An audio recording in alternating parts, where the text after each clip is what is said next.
Welcome to Shelly's Cuisine. Today I'm going to make banana bread. Actually, I'm going to make Shelly's version of banana bread.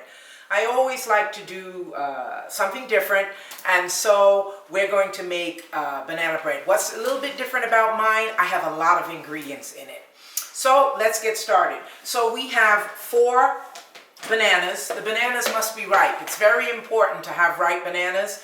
Otherwise, your banana bread is not going to be nice and sweet and moist, so you need ripe bananas. So we have 4 bananas. We have 1 stick of butter, which is melted. So we're going to do our wet ingredients first. Okay? And we're going to get started with this, and then we're going to add the eggs. The reason why I don't want to add the eggs right now, I don't want the eggs to beat for too long. So I just want to get this going and incorporate it, and then I'll go ahead with the eggs. So we're going to switch a little bit to the dry ingredients, and we are using 1½ cup of flour,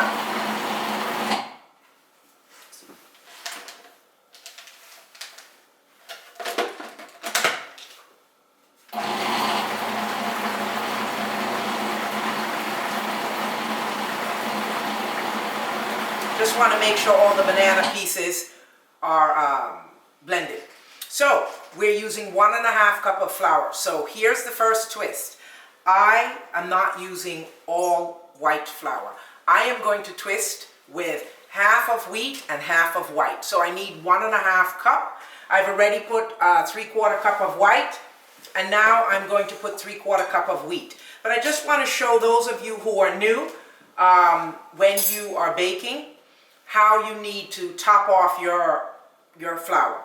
So you chop the flour and you use the back of the knife and you chop off. Nice and smooth. So that's how you do your flour. Okay.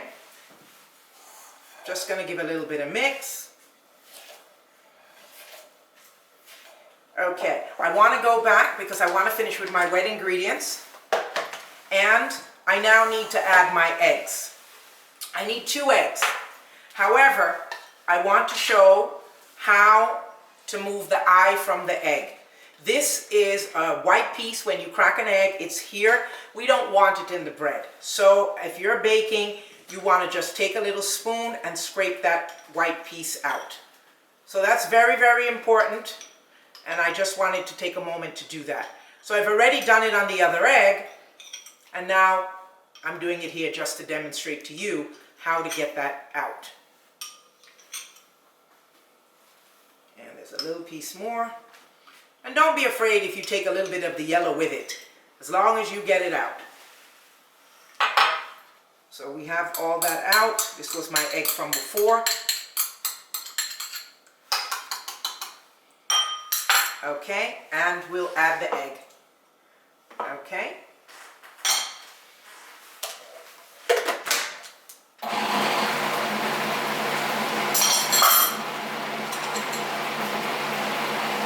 Okay, I don't want it to blend for too long, so I stopped that. I just want to incorporate my wet ingredients. Back to the dry ingredients. So we have our flour, half and half wheat, half white, and I have 1 teaspoon of baking soda.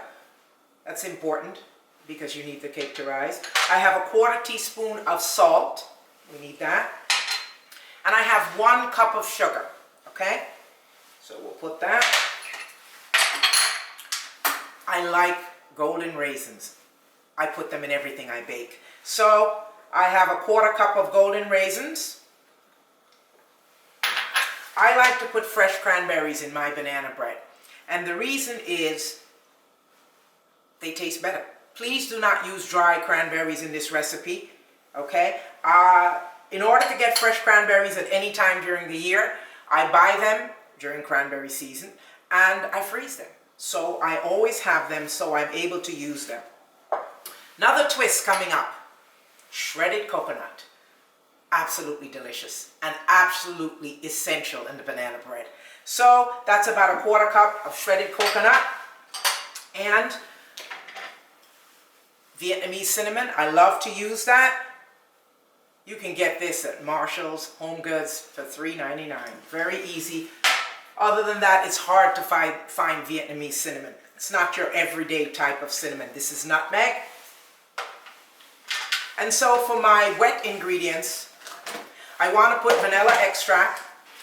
So we put about a tablespoon of vanilla extract, half a teaspoon of almond extract. It's very important that you don't mix them up, because the almond extract, if you put too much, it's going to be too strong. Okay, so we're going to get our dry ingredients going.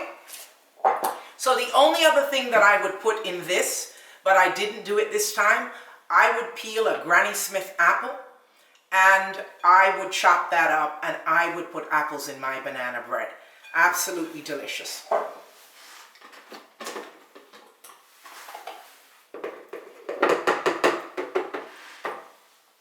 So something that's very important when you're making the banana bread is that if you make a mistake and you pour all this liquid in at one time, you could oversaturate the flour and then you'll have trouble baking. So what we're going to do, we're going to take our time and we're just going to incorporate the liquid as we go.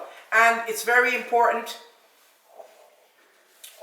we are just folding.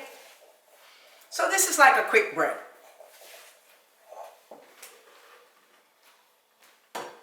And I also want you to remember, and this is part of the reason why the banana bread does not come out for other people. It's because according to how long or ripe the bananas are and how long you liquefy it, you could end up with more liquid. And that's why you just don't throw the whole batch.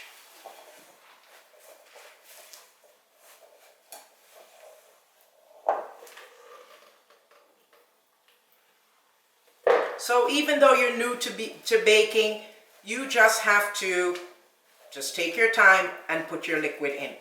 If you think that you have too much liquid, then you have to add more flour. Okay? Because your liquid should not be too wet that it's glistening. And also you want to incorporate this where you get all the dry white flour in the mix.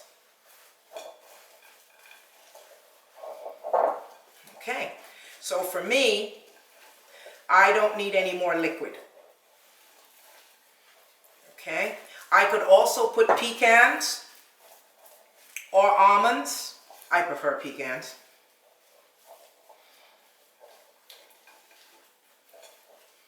Okay, I am finished. So you take a pan, regular baking size pan, and I like to cheat. I don't have time for the butter and then to do the flour. I just use the spray oil. Okay, and I'm just going to spoon this into my baking pan. So this recipe was for one bread, and you would be able to double this if you wanted more than one, or if you're making a lot, triple the recipe.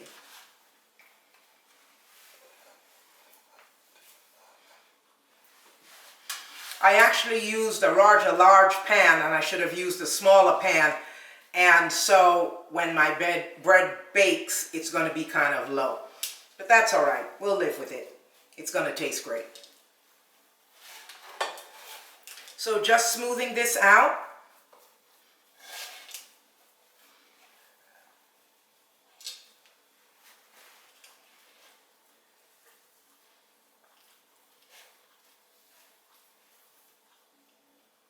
Just trying to get it in the corners. And so you should have, it's going to be a rough type of mixture. It's not going to be smooth, and it's going to be a little bit clumpy, because it should be. Okay, so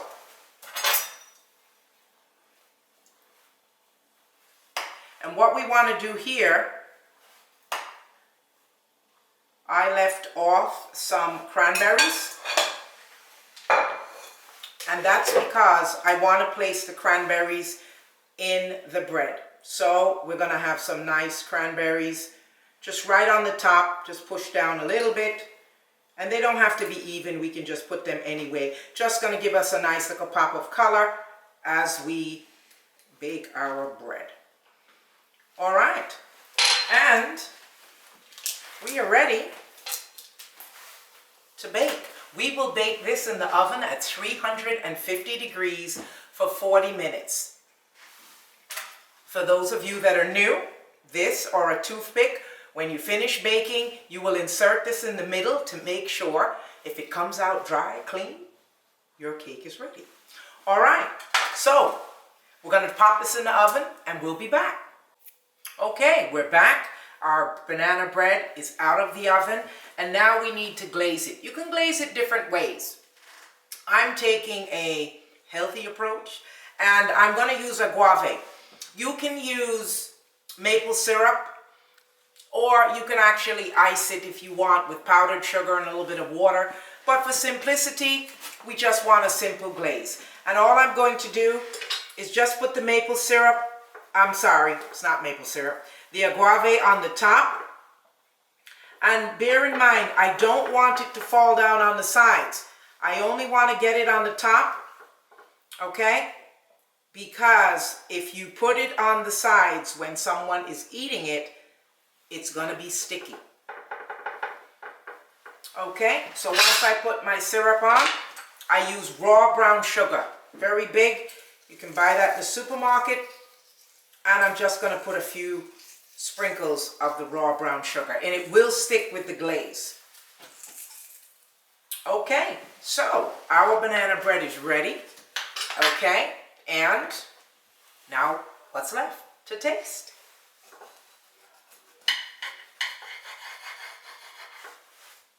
You know, different people like different parts.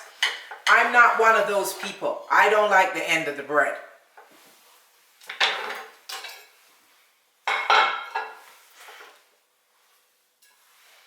So our banana bread is very moist.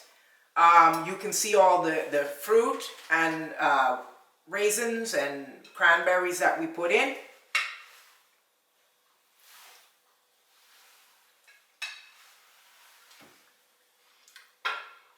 It's delicious.